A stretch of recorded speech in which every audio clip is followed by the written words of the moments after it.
Hello friends, welcome to my channel. आज के video में मैं आपके कमेंट्स के आंसर करने जा रही हूँ। सो यहाँ पर आपने जितने क्वेश्चन पूछे हैं उत्तराखंड एलटी के फॉर्म भरने के संबंध में, उन सभी के आंसर मैं दूंगी। लेकिन यहाँ पर मैं केवल 3 वीडियोस की कमेंट्स के आंसर करूँगी अभी। सो पहला वीडियो है जो स्टेप बाय स्टेप गाइड मैंने आपको बता रखा है, उत्तराखंड एलटी ऑनलाइन फॉर्म कैसे भरना है, इसमें कंप्लीट फॉर्म कैसे भरना है ये बताया मैंने आपको। और दूसरा वीडियो है जिसमें मैंने आपको नोटिफिकेशन दिया था कि उत्तराखंड एलटी का फॉर्म कैसे भरना है। और तीसरा वीडियो है Q&A सेशन वाला। सो यहाँ पर मैं Q&A सेशन 2 बना रही हूँ आपके लिए।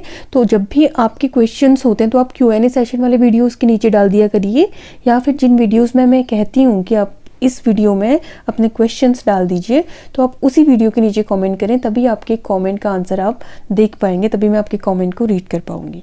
सो फ्रेंड्स, चलिए बिना देर किए शुरू करते हैं आज का वीडियो। सो यहाँ पर सबसे पहला कमेंट है, मैम फिजिकल एजुकेशन का फॉर्म फिल नहीं हो पा रहा है।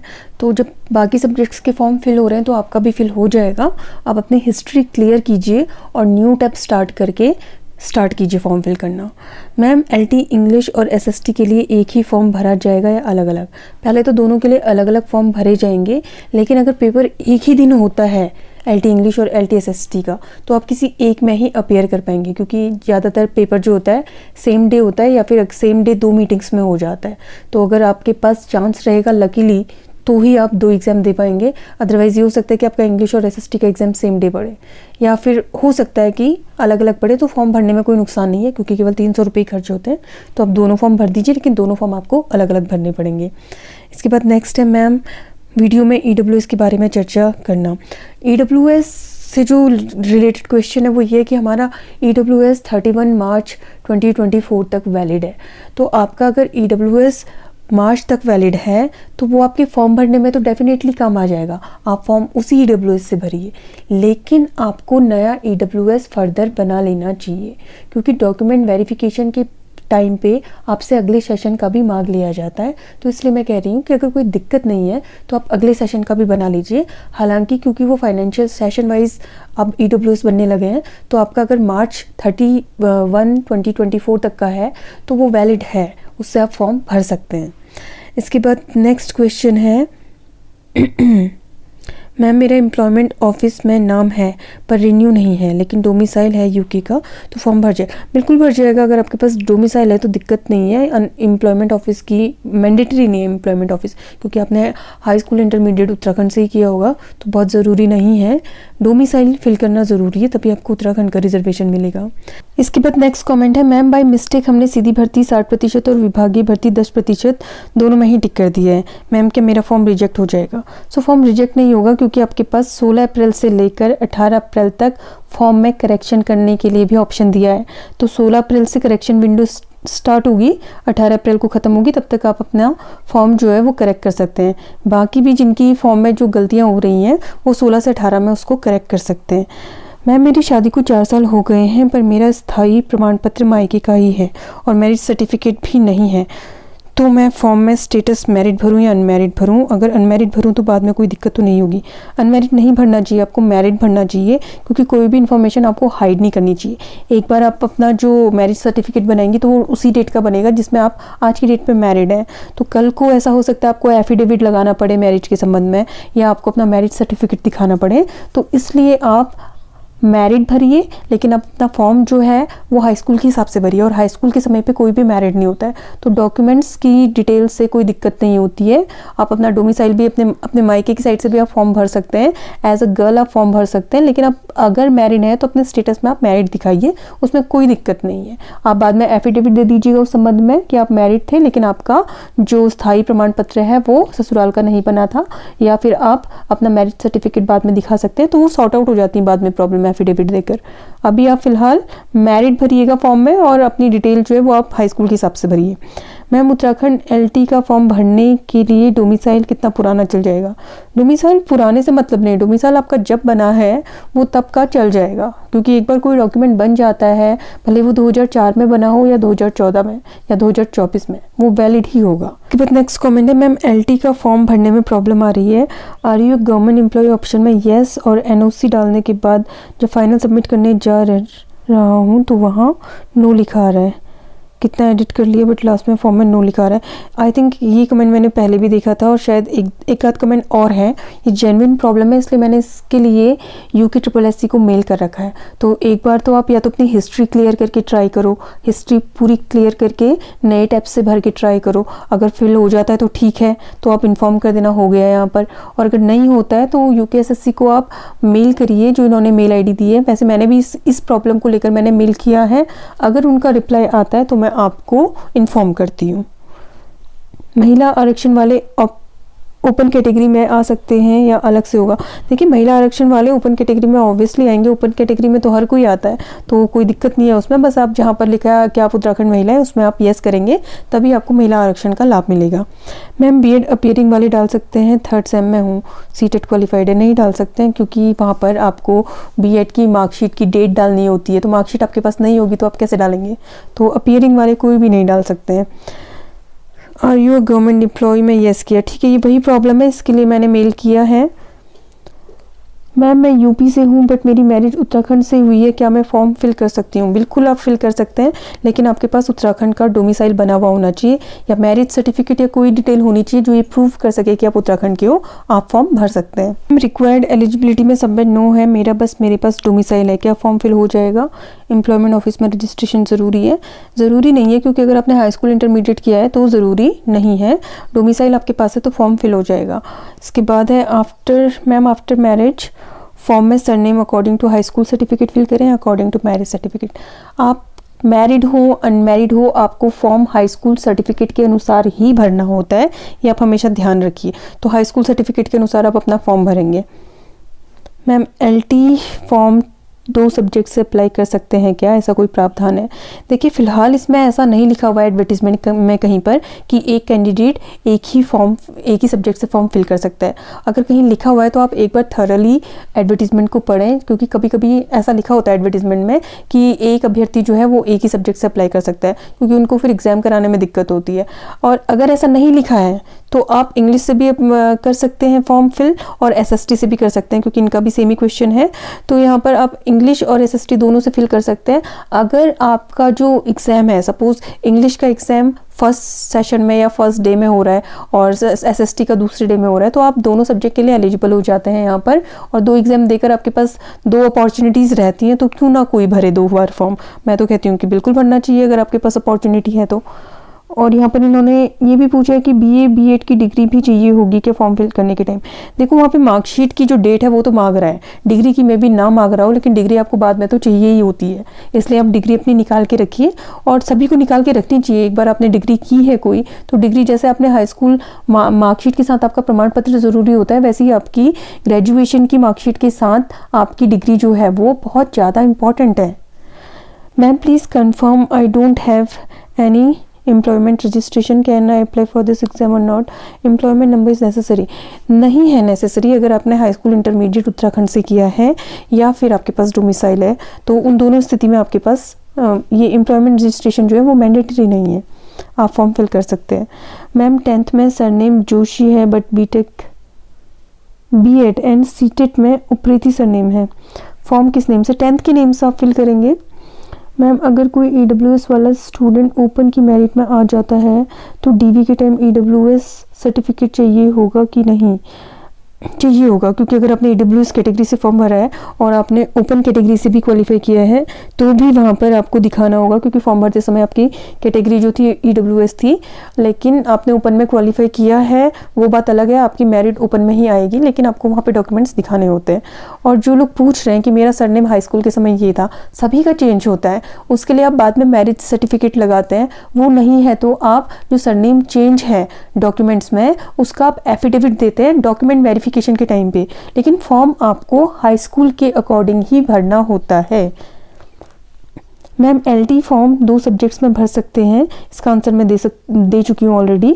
मैम विज्ञापन में लिखा है कि EWS फॉर्म भरने की लास्ट डेट तक वैलिड होना चाहिए, 31 मार्च से पहले फॉर्म भरने, ये भी मैं आंसर कर चुकी हूँ। अगर फादर सेंट्रल गवर्नमेंट के एम्प्लॉय हैं तो कौन सा ऑप्शन क्लिक करना है, 2 या 3? देखो वहाँ पर 2 या 3 करके ऑप्शन नहीं है, 4 वाले में है, 4 वाले में ऑप्शन 1 2 3 करके है, तो उसमें 4 का जो 3 वाला ऑप्शन है तीसरा ऑप्शन जो है वो आपको क्लिक करना है अगर आपके फादर सेंट्रल गवर्नमेंट में नॉन ट्रांसफरेबल एम्प्लॉई हैं जो उत्तराखंड से बाहर ट्रांसफ़र नहीं हो सकते हैं। तो इसकी बात है मैम, मैं फॉर्म कुमाऊं मंडल और गढ़वाल मंडल को ऑप्शन नहीं है क्या? फॉर्म में ऑप्शन नहीं है, इस बार आपका फॉर्म डायरेक्ट 60% करके उन्होंने दिया है, वहाँ पर आप सेलेक्ट करो, आप कुमाऊं मंडल, गढ़वाल मंडल, महिला शाखा, सामान्य शाखा, सबके लिए आपका अप्लाई हो जाना है वहीं से। इसके बाद है जनरल अनरिजर्व्ड, ये क्या क्वेश्चन था? जनरल अनरिजर्व्ड ही होते हैं। महिला आरक्षण का भी कोई सर्टिफिकेट है क्या? ये बड़ी हास्यास्पद सी बात है कि आप महिला आरक्षण का कोई सर्टिफिकेट क्यों होगा? आप उत्तराखंड महिला हैं, वहाँ पर अगर आप क्लिक करेंगे तो आपका महिला आरक्षण क्लेम हो जाता है। अगर आप उसमें क्लेम नहीं करेंगे तो नहीं होगा, साथ में आपका डोमिसाइल लगा होना चाहिए बस। मैम मेरा सीटेट क्लियर को 7 ईयर हो गए हैं, क्या ये वैलिड होगा? बिल्कुल वैलिड होगा। अगर आपका सीटेट और यूटेट किसी भी ईयर में आपने क्लियर किया है तो वो वैलिड है, बस वो क्लियर होना चाहिए। मैम फिज़िक्स तो नहीं, आई थिंक ये फिजिकल होगा। फिजिकल एजुकेशन वाले स्टूडेंट्स का यूटेट सीटेट नहीं होता है तो वो क्या फिल करें? तो वो नो फिल करेंगे। और क्या फिल करेंगे? सीटेट यूटेट वाले ऑप्शन में आप नो फिल करिए। आपके ऑप्शन ही उन्होंने नीचे अलग से दिए हैं फिजिकल एजुकेशन, म्यूज़िक, कला वालों के, वो इसीलिए दिए हैं क्योंकि आपका सीटेट यूटेट नहीं चाहिए होता है। इसके बाद है टेट फाइनल सेम अपीयरिंग में हुआ था। अपीयरिंग में आप लोग फॉर्म फिल नहीं कर सकते हैं। मैम दोनों मंडल से फॉर्म फिल कर सकते हैं, बिल्कुल 60% पे क्लिक करेंगे आप तो दोनों मंडल से हो जाना है आपका फॉर्म अप्लाई। मैम मेरा कास्ट सर्टिफिकेट और डोमिसाइल 2014 में बना था, क्या ये वैलिड है? Please tell me. यस, दोनों अगर आपके 14 में बने हैं या कभी भी बने हैं तो वो वैलिड है। बीएड की डिग्री लगानी पड़ेगी या बीएड की मार्कशीट से हो जाएगा? देखिए अभी तो मार्कशीट की डेट में आ गई है फॉर्म फिल करते समय, लेकिन डिग्री आपको इवेंचुअली ज़रूरत होगी ही, तो आप डिग्री भी बनवा लें अपनी। मैम एलटी म्यूज़िक के लिए भी बीएड चाहिए या म्यूज़िक से ग्रेजुएशन और प्रभाकर वाले फॉर्म भर सकते हैं? बीएड नहीं चाहिए म्यूज़िक के लिए, आपको म्यूज़िक से ग्रेजुएशन चाहिए। और प्रभाकर जो आपका 6 ईयर वाला होता है, जो आपका प्रयाग से इलाहाबाद से होता है, वो आपका वैलिड है। अगर आपके पास 6 ईयर प्रभाकर है तो भी आप एलिजिबल हैं, या फिर आपके पास ग्रेजुएशन है तो ग्रेजुएशन के साथ शायद कुछ और चीज़ें भी मांगी हैं। आप क्वालिफिकेशन डिटेल वाला जो वीडियो है मेरा वो देख सकते हैं, उसमें मैंने बताया होगा। बाकी 6 ईयर अगर आपके पास प्रभाकर डिग्री है तो आप डेफिनेटली एलिजिबल हैं। हेलो मैम, मेरी टीचिंग सब्जेक्ट एसएसटी और इंग्लिश दोनों में क्या 2 सब्जेक्ट? इसका आंसर मैं दे चुकी हूँ। मैम मैं गवर्नमेंट प्राइमरी टीचर हूँ, मैं इंग्लिश एलटी फॉर्म फिल करना चाहती हूँ, प्लीज़ आप आंसर दीजिए। मुझे एम्प्लॉयमेंट में रजिस्ट्रेशन करवाना पड़ेगा? नहीं करवाना पड़ेगा, आप एनओसी लीजिए ना। गवर्नमेंट वालों के लिए तो ऑप्शन होता है एनओसी लेने का। आप आर यू गवर्नमेंट एम्प्लॉय में येस कीजिए, एनओसी लीजिए, एनओसी की डेट डालिए, आप फिल कर सकते हैं फॉर्म। या आप और दोबारा ओबीसी सर्टिफिकेट बनवाना पड़ेगा या नहीं? प्लीज़ मैम हम गवर्नमेंट टीचर्स को किस तरह फॉर्म फिल करना होगा? देखिए अगर आप गवर्नमेंट टीचर हैं साथ में आप ओबीसी हैं तो आपको एम्प्लॉयमेंट ऑफिस की तो ज़रूरत नहीं है। आप आर यू गवर्नमेंट एम्प्लॉय में येस करके फॉर्म फिल कर सकते हैं। लेकिन ओबीसी सर्टिफिकेट का, अगर आपका ओबीसी सर्टिफिकेट एक्सपायर हो गया है तो वो आपको दोबारा फिल करना पड़ेगा, मतलब दोबारा बनवाना पड़ेगा आपको ओबीसी सर्टिफिकेट अपना। मैम ओबीसी कैटेगरी से फॉर्म फिल करना चाहिए या जनरल कैटेगरी से? देखिए ये तो आपकी मर्ज़ी है, आप किससे करना चाहें, लेकिन अगर आपके पास कैटेगरी है तो मैं कहूँगी कि आप कैटेगरी से फॉर्म फिल करो, क्योंकि अगर थोड़ा बहुत भी अगर आपकी फाइनल कट ऑफ में 0.25 का भी अंतर आ रहा है ओबीसी और जनरल की कट ऑफ में, तो आपको ओबीसी होने पर ज़्यादा फ़ायदा है। तो इसलिए अगर आपके मार्क्स बाई चांस कम हो जाते हैं जनरल कैटेगरी से, तो अगर आपके पास ओबीसी कैटेगरी में आपने फॉर्म भरा है तो आपको जॉब मिल जाती है। तो मेरे हिसाब से आपको कैटेगरी में फिल करना चाहिए, क्योंकि जनरल की पोस्ट के लिए तो आप ऑलरेडी एलिजिबल हैं ही ना। मैम आप पूरे फॉर्म का डिटेल वीडियो वो मैंने बना कर डाल दिया, आप देख सकते हैं। मैम क्या हमें फॉर्म फिल करते हुए बीएड डिग्री भी अपलोड नहीं करनी है? मैम 10th सर्टिफिकेट में सरनेम जोशी है but BEd and other documents में उपरेती, इसका भी मैं आंसर कर चुकी हूँ I think. Thank you so much ma'am. Okay ma'am LT art के लिए टेट ज़रूरी है क्या? नहीं है ज़रूरी। मैम डिटेल वीडियो बनाइए और एक पेपर कहाँ से पढ़ें? ठीक है, बुक्स आपको मैं बता दूंगी। मेरा डोमिसाइल नहीं है, सिर्फ 10th और 12th है यूके से, तो क्या मैं भर सकती हूँ? Yes you can fill, but आपको जनरल कैटेगरी से फिल करना होगा। मैम एक वीडियो डिटेल वीडियो, ठीक है। मैम ओटीआर है क्या? ओटीआर की ज़रूरत नहीं है यहाँ पे फॉर्म फिल करने के लिए। मैम मेरे पास अभी EWS नहीं है, क्या मैं EWS ऐसा आप बनाइए और फॉर्म मतलब 20 अप्रैल आई थिंक 20 दिन का टाइम है आपके पास अप्रैल में, तो जिस दिन भी फॉर्म की लास्ट डेट है उससे पहले बनाकर आप फॉर्म फिल कर सकते हैं। मैम EWS सर्टिफिकेट की वैलिड डेट 31 मार्च तक है, इसका भी मैं आंसर कर चुकी हूँ। मैम एम्प्लॉयमेंट ऑफिस में नेम ज़रूरी है क्या? डोमिसाइल से कम चल जाएगा? एक्चुअली एम्प्लॉयमेंट ऑफिस में नेम है पर रिन्यू नहीं है, डोमिसाइल से चल जाएगा काम। मैम मूल निवास स्थायी निवास नया नहीं बना है अभी ससुराल का, तो क्या मुझे डिफ़िकल्टी हो जाएगी? कोई डिफ़िकल्टी नहीं होगी। आप हाई स्कूल के अकॉर्डिंग अपने पुराना जो भी आपका अनमैरिड वाला मूल निवास है उसके अकॉर्डिंग फॉर्म फिल कीजिए। बाद में आप अपना जो मैरिड सर्टिफिकेट है या अपना जो एफिडेविट है मैरिज के संबंध में वो दे सकते हैं वहाँ पर डॉक्यूमेंट वेरिफिकेशन के टाइम में। मैम बीएड फर्स्ट ईयर की मार्कशीट भी लगेगी? नहीं लगेगी। मैम मेरी बीएड और बीए की डिग्री अभी निकाल ली है मैंने, तो क्या वो चाहिए? देखो डिग्री अभी नहीं चाहिए, अभी मार्कशीट से कम चल जाएगा, मार्कशीट की डेट से कम चल जाएगा, लेकिन आप डिग्री निकाल लीजिए, इवेंचुअली ज़रूरत होती है। मैम महिला शाखा से नहीं डाल सकते हैं? डाल सकते हैं भाई, फॉर्म हर तरीके से डाल सकते हैं। मैम मेरा ग्रेजुएशन में परसेंटेज 50 से कम थी, मैंने उत्तराखंड ओपन यूनिवर्सिटी से दोबारा कर ली और 70% है, तो क्या फॉर्म फिल कर सकता हूँ? बिल्कुल फॉर्म फिल कर सकते हैं। मैम स्थायी निवास में फादर के नेम में सरनेम नहीं लिखा है बट बाकी सभी डॉक्यूमेंट्स में सरनेम है, तो प्रॉब्लम होगी? बिल्कुल डॉक्यूमेंट वेरिफिकेशन के टाइम पे प्रॉब्लम होगी, तो आपको इसके संबंध में एक एफिडेविट बनाना पड़ेगा। तो पहले आप क्वालिफाई कीजिए, उसके बाद डॉक्यूमेंट वेरिफिकेशन के टाइम पर फिर से मैं वीडियो बना दूँगी आपके लिए कैसे एफिडेविट बनाना है। मैम मेरा स्थायी निवास प्रमाण पत्र ऑनलाइन वाला नहीं है, तो ऑफलाइन वाला आपका चल जाएगा, दिक्कत नहीं है उसमें। मैम मैं SC कैटेगरी से हूँ और मेरा ग्रेजुएशन में 44.66 मार्क्स है और बीएड में 67 मार्क्स है और एमए में 55 है, क्या मैं LT के लिए एलिजिबल हूँ? देखो ऐसा है, वैसे जहाँ तक मेरी जानकारी है 45% चाहिए होता है SC कैंडिडेट्स को और 50% चाहिए होता है जनरल कैटेगरी से जो अप्लाई कर रहे हैं उन्हें। लेकिन अगर आपने 44.66% होने के बाद बीएड कर लिया है और आपको बीएड करने में कोई दिक्कत नहीं हुई, तो मेरे हिसाब से आप LT का फॉर्म फिल कर सकते हैं, क्योंकि 44.66 का भी अगर आप जो राउंड फिगर निकालें तो वो 45 होता है। भले वो मान्य हो या ना हो, लेकिन आप फॉर्म भर दीजिए, दिक्कत नहीं है। अगर दिक्कत आगे आएगी तो वो आपको समझ में आ जाएगा, लेकिन फिलहाल अपॉर्चुनिटी सामने आई है तो उसे ग्रैब करने में कोई नुकसान नहीं है। इसके बाद यहाँ है मैम LT की भर्ती में डिग्री भी मांगी है। देखो डिग्री अभी नहीं मांगी लेकिन बाद में चाहिए होगी। मैम 2023 में मेरे एम्प्लॉयमेंट में रिन्यूअल की डेट थी और रिन्यू कराना भूल गई, फिर न्यू रजिस्ट्रेशन करवाना पड़ेगा, तो कैसे मेरी कोई सीनियरिटी से में कोई फ़र्क नहीं पड़ता। ऐसे सीनियरिटी जैसा कुछ यहाँ पर ऑप्शन नहीं है, क्योंकि अगर आपकी जब मेरिट बनती है उसमें एज वाइज जो सीनियरिटी होती है वो काउंट होती है। अगर आपके सेम मार्क्स आ जाते हैं, कोई एज में आपसे बड़ा है तो उसको पहले मौका मिलेगा सीट को ग्रैब करने का, आपको बाद में मिलेगा। इसके बाद है मैम जो प्राइमरी में ऑलरेडी अपॉइंटेड हैं वो LT में फॉर्म कैसे फिल करें और किस तरह से सामान्य शाखा महिला शाखा? देखो दिक्कत नहीं है, अब तो फॉर्म निकल चुके हैं, तो 60% में क्लिक करके 60% वाला आपका दोनों ही क्लेम हो जाएगा, 10% में आपका दोनों महिला शाखा सामान्य शाखा दोनों, तो दोनों में वहाँ पर चेकबॉक्स बने हैं, दोनों चेकबॉक्स को आपने टिक कर देना है, दोनों में क्लेम हो जाएगा आपका। मैम मेरा सीटेट दिसंबर 2022 में क्वालिफाई हुआ है बट मेरा लैंग्वेज फर्स्ट पेपर हिंदी और सेकेंड पेपर संस्कृत है और बीएड 3 ईयर में इंग्लिश है, तो मैम क्या मैं अप्लाई कर सकती हूँ? सीटेट में लैंग्वेज भी देखते हैं क्या? बिल्कुल देखते हैं। अगर आप इंग्लिश से अप्लाई कर रहे हैं और सीटेट में आपकी इंग्लिश लैंग्वेज नहीं है तो आप कैसे इंग्लिश से अप्लाई कर पाएंगे? आपका जो लैंग्वेज आपका ग्रेजुएशन में है वही आपका बीएड में भी होना चाहिए और वही आपका सीटेट या टीईटी में भी होना चाहिए, तभी आप एलिजिबल होंगे। स्वतंत्रता संग्राम में SDM की साइन है लेकिन फॉर्मेट में DM की साइन लिखा है, क्या ये चेंज कराना पड़ेगा? अगर DM की साइन लिखा है तो DM के ही करवाने पड़ेंगे आपको। मैम आप पेडागोजी भी कवर करोगे? ठीक है वो तो मैं करूँगी। मैम मेरा एम्प्लॉयमेंट ऑफिस के सर्टिफिकेट का रिन्यूअल डेट 18 Feb 30 अप्रैल 2024 के बिटवीन है, क्या LT फॉर्म के लिए वैलिड है? हाँ LT फॉर्म के लिए वैलिड है, लेकिन आप इसे रिन्यू करवा लीजिए। मैम BA डिग्री भी लगेगी क्या फॉर्म फिल करने में? फॉर्म फिल करने में मार्कशीट लग रही है लेकिन डिग्री आपको बाद में चाहिए होगी। मैम मैंने 2019 में सीटेट क्लियर किया है और बीएड 2021 में कंप्लीट हुआ है। मैम मेरा सीटेट वैलिड है या नहीं?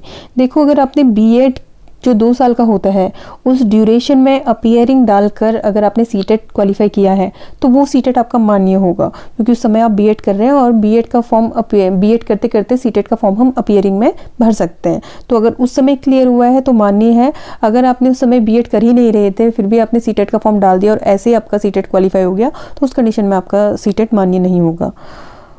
इसके बाद मैम मैंने 2011 में ग्रेजुएशन किया है बट मेरी 44% बन पाई है। उसके बाद मैंने एमए के बेस पे बीएड किया है और यूटेट सीटेट दोनों क्वालिफाई किए हैं। तो देखो जो भी 44% या 45% से कम है तो उनको मैं ये कहूँगी कि पहले आप एक बार एडवर्टीज़मेंट पढ़ लो।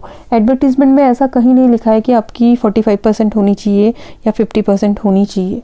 तो एडवर्टीज़मेंट के हिसाब से तो आप एलिजिबल होते हैं क्योंकि वहाँ पर केवल ग्रेजुएशन की डिग्री और बीएड की डिग्री मांगी है। लेकिन अगर ऐसी कोई एलिजिबिलिटी क्राइटेरिया है, जैसे पहले से हुआ करता था कि 45% एससी के लिए और 50% जनरल के लिए ज़रूरी होता है, तो अगर इस तरीके का क्राइटेरिया है तो फिर आप लोग एलिजिबल नहीं हो पाएंगे। लेकिन फ़िलहाल अगर ऐसा कोई विज्ञापन में नहीं दिया है तो आप लोग फॉर्म फिल करिए और एक रिस्क लीजिए, ये मैं कहना चाहूँगी आपसे। मैम एलटी वेटिंग में जिनका डॉक्यूमेंट वेरिफिकेशन हुआ था लेकिन उनका सिलेक्शन नहीं हुआ है और फाइनल चयन संस्तुति में उनका नेम नहीं है, उनका क्या होगा? क्या उनकी वेटिंग लिस्ट आ सकती है? उनके लिए कोई चांस है क्या? देखो एलटी की वेटिंग्स आती रहती हैं, 2, 3, 4, 5 तक भी वेटिंग आती है। तो ऐसा हो सकता है कि डॉक्यूमेंट वेरिफिकेशन अगर आपका हुआ है वेटिंग में तो आपका सिलेक्शन आज नहीं तो कल हो जाए। लेकिन इसका मतलब ये नहीं कि आप आने वाला फॉर्म ना भरो, आने वाला फॉर्म भी आप भर लो, एग्ज़ाम भी दे दो, क्योंकि वेटिंग का जो रिज़ल्ट है और ज्वाइनिंग है उसको आने में बहुत टाइम लग जाता है। कभी कभी ऐसा होता है कि नहीं, क्योंकि मेरा खुद एलटी एक बार 0.25 से रुका था, 0.25 से लास्ट टू लास्ट एलटी जो था वो मेरा 0.25 से रुका था, जो कि मेरे साथ में कई सारे लोग थे अलग अलग सब्जेक्ट्स के जिनका 0.25 पे वेटिंग में 1 साल बाद 2 साल बाद नंबर आ गया था, लेकिन मेरा नहीं आया। तो इसलिए आप लोगों को वेट नहीं करना चाहिए, जो आपके सामने आगे अपॉर्चुनिटी आती है उनको ग्रैब करते रहना चाहिए। इसके बाद मैम मैंने 2013 में यूटेट 2 पास किया है और यूके एलटी 2024 का फॉर्म भर सकते हैं। बिल्कुल भर सकते हैं भाई। ठीक है फ्रेंड्स, तो यहाँ पर मैंने आपके मैक्सिमम जो कमेंट्स हैं वो आंसर कर दिए। इसके बाद भी अगर किसी का कमेंट छूट जाता है तो आप इस वीडियो के नीचे कमेंट कीजिएगा। अगर कमेंट्स की संख्या ज़्यादा रही तो मैं वीडियो बनाकर आंसर करने की कोशिश करूँगी, अगर कम रही तो मैं आपको डायरेक्टली आंसर कर दूँगी। सो इस वीडियो में इतना ही, मिलते हैं नेक्स्ट वीडियो में। Till then stay tune and thanks for watching this video.